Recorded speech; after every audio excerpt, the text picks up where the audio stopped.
அங்க தப்பிச்சிட்டான், இன்னைக்கு வசமா மாட்டிருக்க. போய் சேரும். இவனை சுட்டு தள்ளாதா உன்னை எவனுக்குமே தப்பா பார்க்கணுங்கிற எண்ணமே வராது. இவெல்லாம் இருந்து இந்த ஊரை கெடுக்கிறதுக்கு போய் சேர்றது இந்த ஊருக்கு நாம செய்யற நல்லதும் கூட. சொன்ன கேளுங்க அத்தை. வேண்டாம் அத்தை, நீங்க இந்த ஊருக்கே ஒரு பாடமா இருக்கும். அதுக்குதான் நான் ஜெயிலுக்கு போகவும் தயாரா இருந்தேன். ஆனா என் மருமகளுக்கு அதுல உடன்பாடு இல்ல. நான் எதிர்பார்த்த மாதிரி இவனுக்கு ஒரு தண்டனை பஞ்சாயத்துல வாங்கி கொடுக்க முடியும்னு அவன் நம்பினா. அதை ஏத்துட்டு தான் நான் இங்க வந்தேன். இப்போ ஊரே இவனுக்கு என்ன தண்டனை கொடுக்கணுங்கிற ஒரு என்கிட்ட கொடுத்திருக்கு. கடவுள் இருக்காரு, அதை இந்த மாதிரி சூழ்நிலையில காட்டி கொடுக்கிறாரு. பெரியவங்க இருக்க சபையில நீங்க எடுத்த முடிவுல மாத்தம் இல்லல்ல. நானே இவனுக்கு தீர்ப்பு சொல்லலாம்ல.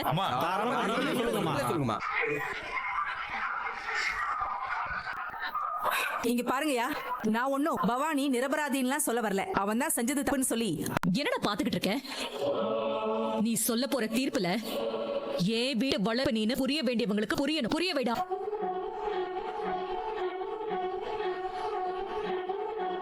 நீ கொடுக்கிற தீர்ப்பு இந்த பவானி நாண்டுகிட்டு சாகிறதுக்கு சமானமா இருக்கணும்.